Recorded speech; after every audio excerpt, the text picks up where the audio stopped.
Everyone, and welcome back to another deep dive. We've got a really interesting question to tackle today relating to college finances. Yeah, this is going to be a fun one. Yeah, it's a good one. Um, Sounds like we've got someone out there who's trying to figure out how a college's financial aid policies might be impacted by, their independent adult child, Yeah. and specifically how their income plays a role. Interesting. Yeah. So we're not talking about, your typical 18-year-old fresh out of high school. This is a little more unique. Definitely. And it's a question we get a lot. There are a lot of misconceptions out there about, once a child is legally an adult, that parents' finances are totally irrelevant. And while that might be true in a lot of cases, when it comes to college and financial aid, things can get a little complicated. Yeah, for sure. So maybe we could just start by, getting on the same page about what it means to be an independent adult child, according to, college financial aid. Like, what are those kind of key criteria they're looking for? Yeah, so the FSS, the free application for federal student aid, that's what everyone uses to apply for aid.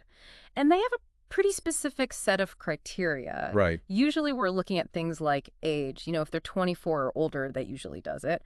Marital status definitely matters. Military service, too. Yeah. And in some cases, even having dependents of their own. Oh, wow. Yeah, so they're really trying to look at, is this student financially self-sufficient? That makes a lot of sense.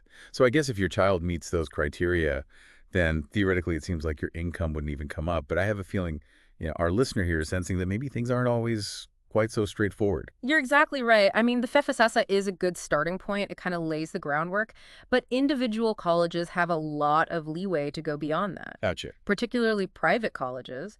They might ask for even more financial information, even from independent students. They have, their own SORM sometimes, or different processes to just get a more well-rounded, complete picture of the student's financial situation. So it's almost like each college has its own personality when it comes to financial aid. Yeah. So even though parental income might not be on the FSAS, some colleges are still going to want to know more. Right, precisely. And it's not necessarily about, trying to get money from the parent. It's really about understanding, what support systems are in place for the student. I see. And, on top of that, don't forget about scholarships and grants. Some of those, even the ones specifically for independent students, may have their own criteria. Right. And in some cases, that could include looking at parental income. Okay, so this is where things get really interesting. And sounds like our listener is, trying to be as prepared as possible, leaving no stone unturned.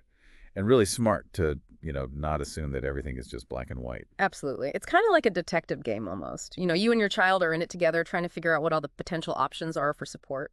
Right.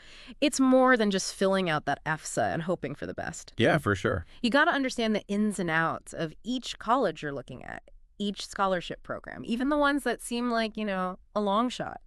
It's really all about being resourceful, Okay. thinking outside the box. So what advice would you give to our listener, who's obviously on the right track here, wanting to make sure they've, considered everything? I would say, first and foremost, definitely get that APSA done. That's your starting point. Right. But then really dig into each college's specific policies, the ones your child is interested in. Don't be afraid to just call up their financial aid office and talk to someone. Great point. Have you thought about maybe a financial aid advisor? They can really help personalize, give guidance based on your particular circumstances. That's fantastic advice. And as you continue this, research process, here's something to think about. How does your child define their own independence? And how does that fit into this kind of, often rigid structure of the financial aid system?